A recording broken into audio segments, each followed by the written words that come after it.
राजगीर नगरी में एक दिन एक युवक बुद्ध के पास आता है। उसने नम्रतापूर्वक बुद्ध को प्रणाम किया और बोला, भगवान, मैंने बहुत सारी किताबों को पढ़ रखा है, शास्त्र भी पढ़ रखे हैं और उपनिषदों का भी अध्ययन कर रखा है, फिर भी जीवन में शांति क्यों नहीं आती है? ज्ञान तो है पर अनुभव नहीं है, ऐसा क्यों है?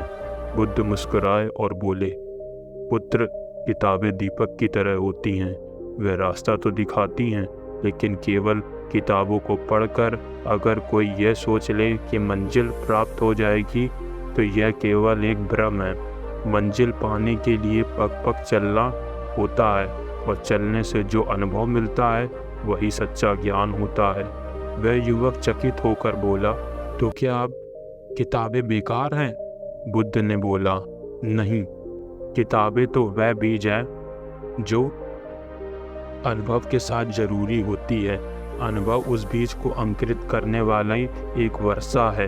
अगर बीज है पर पानी नहीं तो पौधा नहीं उगेगा, और अगर पानी है पर बीज नहीं तो खेत पूरा खाली रह जाएगा।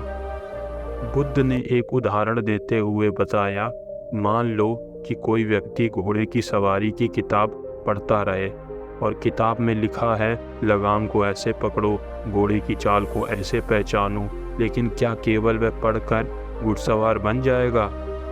युवक ने सिर हिला के बोला, नहीं, जब तक वह स्वयं घोड़े पर सवार नहीं होगा और जब तक उसके घुटने नहीं छिलेंगे तब तक वह घुड़सवार नहीं बन सकता। और डर और साहस दोनों का अनुभव जब उसे मिलेगा तभी वह एक सच्चा घुड़सवार बन पाएगा। युवक ने धीरे से कहा, तो क्या जीवन में हमें किताब और अनुभव दोनों का सहारा लेना चाहिए? बुद्ध ने हंसकर बोला, हाँ ठीक, बिल्कुल, वैसे ही जैसे पक्षी को उड़ने के लिए दो पंख की जरूरत होती है। केवल किताब ज्ञान है और केवल अनुभव एक अधूरा है। दोनों मिलकर ही जीवन को संपूर्ण बनाते हैं। में चमक थी परंतु मन में उलझने भी थीं।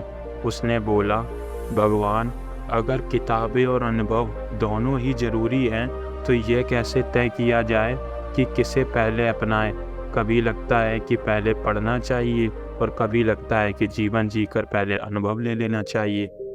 फिर बुद्ध ने पास बैठे भिक्षुओं की ओर इशारा किया और बताया, देखो, वे सभी शांत मुद्रा में बैठे हैं।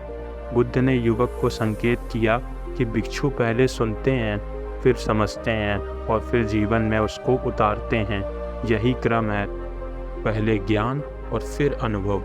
दोस्तों, बुद्ध बोले, एक बार मेरे पास एक युवक आया था जो बहुत बड़ा पंडित था। उसने सैकड़ों शास्त्र पढ़ रखे थे।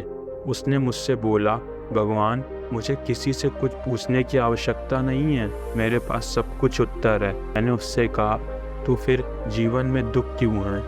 वह एकदम फिर चुपचाप हो गया, क्योंकि किताबें तो उसने पढ़ रखी थी लेकिन जीवन की गहराई को उसने कभी नहीं छुआ हुआ था। बुद्ध ने बताया, जीवन को समझने के लिए केवल शब्द काफ़ी नहीं है। अगर कोई आगे के बारे में किताब पढ़े और सोचे कि उसे आग की गर्मी समझ आ गई तो यह केवल मूर्खता है। आग को समझना है तो हाथ को थोड़ा पास ले जाना होगा, उसकी तपिश को महसूस करना होगा, तभी अनुभव होगा। युवक ने गहरी सांस ली और बोला, भगवान, तो क्या हमें दूसरों को अनुभव भी पढ़ने चाहिए? बुद्ध ने कहा, हाँ, दूसरों के अनुभव हमको मार्ग दिखाते हैं, लेकिन अंततः चलना तो खुद ही पड़ता है।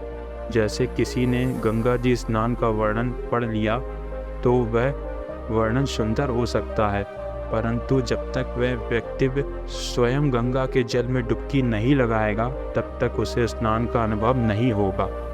युवक ने उसके बाद मुस्कुराते हुए बोला, तो गुरुजी किताबें हमें रास्ता दिखाती हैं और इंसान हमें मंजिल तक पहुंचाते हैं। बुद्ध ने सिर हिलाकर बोला, बिल्कुल सही कहा वत्स, किताबें दीपक हैं परंतु अनुभव एक यात्रा के समान है। दीपक से रास्ता दिखेगा पर अगर तुम चलोगे नहीं तो मंजिल कभी नहीं मिलेगी। दोस्तों, नालंदा महाविहार में एक युवा भिक्षु था। उसका नाम आनंद प्रिय था। वह दिन रात पुस्तकों का अध्ययन करता, उसके कमरे में शास्त्रों का ढेर लगा रहता था। वह गर्व से बोलता, मैंने 300 ग्रंथ पढ़ रखे हैं, अब तो मुझे सब ज्ञान हो गया है। लेकिन जब वह ध्यान को करता तो मन शांत नहीं होता। जब वह लोगों से मिलता तो करुणा नहीं झलकती, वह केवल शब्दों के जाल में उलझता रहता। एक दिन वह बुद्ध के पास आया और बोला, भगवान, मैंने असीम ग्रंथ पढ़ रखे हैं, परंतु अब भी भीतर की एक पीड़ा क्यों है? क्या कारण है कि ज्ञान होने पर भी मेरा मन शांत नहीं है? बुद्ध ने उसकी ओर देखा और मुस्कुराकर बोला, पुत्र, तुम्हारा ज्ञान वैसा ही है जैसे कि कोई भूखे ने भोजन की किताबें पढ़ ली हों। किताबों में लिखा है कि फल मीठे होते हैं, अन्न पोषक होता है, परंतु उस भूखे ने कभी स्वयं खाया नहीं। क्या वह केवल पढ़कर तृप्त हो सकता है? आनंद प्रिय का चेहरा झुक गया। उसे लगा कि बुद्ध ने उसकी कमजोरी पकड़ ली है। बुद्ध ने उसे पास बुलाया और बोला, चलो मैं तुम्हें एक अनुभव देता हूँ। बुद्ध उसे चलकर राजगीर के पास के जंगल में ले गए। वहाँ एक साधारण किसान बैलों से हल चला रहा था। बुद्ध ने किसान से बोला, भिक्षु को दिखाओ कि हल कैसे चलाते हैं। किसान ने हल को उठाया, बैलों को हाँका और मिट्टी को जोतने लगा। बुद्ध ने भिक्षु से कहा, किताबें छोड़कर हल को उठाओ और इस मिट्टी में चलाओ। भिक्षु पहले बहुत ज़्यादा हिचकिचाया, फिर उसने हल को उठाया और अपने पैर को मिट्टी में धंसा। उसने बहुत पसीना बहाया, जिसके कारण उसका शरीर एकदम थक गया। लेकिन उसी क्षण उसने महसूस किया कि किताबों में लिखा था कि खेती कठिन है, पर असल कठिनाई तो अब समझ में आ रही है। भिक्षु ने थक कर बुद्ध से बोला, भगवान, मुझे अब समझ आया कि किताब और अनुभव में कितना ज़्यादा अंतर है। किताब में सिर्फ शब्द थे, पर यहाँ मिट्टी की गंध और शरीर का श्रम और बैलों की सांसों की आवाज़ें, सब कुछ अलग है। बुद्ध ने धीरे से बोला, यही जीवन का सत्य है पुत्र। किताबें तुम्हें बताती हैं कि अनुभव कैसा रहेगा, पर जब तुम स्वयं जियोगे तभी तुम्हें पता चलेगा कि अनुभव वास्तव में चीज़ों को करने से प्राप्त होता है। भिक्षु की आंखें नम हो गईं। उसने बोला, अब मैं केवल पढ़ने वाला भिक्षु नहीं, अनुभव करने वाला साधक बनूंगा। कुछ दिन बाद वही युवक जिसने बुद्ध से किताब और अनुभव का अंतर सीख रखा था, वह एक छोटे से गांव में जाता है और वहां जाकर देखता है कि लोग एक बुजुर्ग साधु के पास बैठे हुए हैं। साधु के पास कोई भी पुस्तक नहीं है, लेकिन उसकी बातें इतनी सजीव हैं कि लोग उसको देखकर रोने हंसने लग रहे हैं। युवक ने फिर आश्चर्य से जाकर उनसे पूछा, गुरुदेव, आपके पास तो कोई भी किताब नहीं, फिर भी लोग आपसे इतना कुछ सीख रहे हैं, ये कैसे संभव हो सकता है?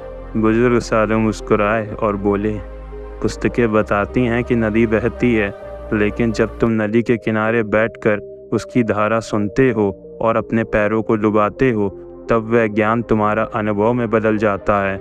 मैंने नदी को जिया है, इसलिए मेरे शब्द सीधे दिल तक जाते हैं। युवक को बुद्ध की सीख याद आ गई। फिर उसके बाद युवक वापस बुद्ध के पास लौटा और बोला, भगवान, अब मैं समझ गया हूँ कि किताब हमें दिशा देती हैं, लेकिन इंसानों का अनुभव हमको जीवन जीना सिखलाता है। अगर किताबें दीपक हैं तो अनुभव सूर्य के समान है। फिर उसके बाद बुद्ध मुस्कुराए और बोले, सही कहा तुमने पुत्र, किताबें बिना अनुभव अंधेरे में टिमटिमाती लौ हैं। अनुभव बिना किताबें दिशाहीन यात्रा हैं, लेकिन जब दोनों का मेल होता है तो जीवन संपूर्ण हो जाता है। भगवान बुद्ध ने एक और उदाहरण देते हुए समझाया, मान लो कि कोई तीर चलाना सीखना चाहता है। अगर वह केवल किताबों में पढ़ेगा कि तीर को ऐसे खींचते हैं, तो क्या वह कभी लक्ष्य साध पाएगा? नहीं, उसे धनुष उठाना ही पड़ेगा। भले ही उसके हाथ कांपेंगे, तीर कभी चूक भी जाएगा, कभी उसको ताना लगेगा भी, और हर प्रयास उसको एक नया अनुभव प्रदान करेगा। परंतु अनुभव से ही आगे जाकर उसको सिद्धि मिलेगी।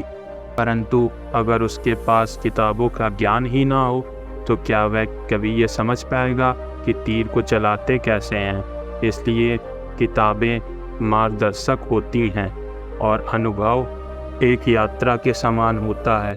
मार्गदर्शक और यात्रा मिलकर ही मंजिल तक पहुंचाते हैं।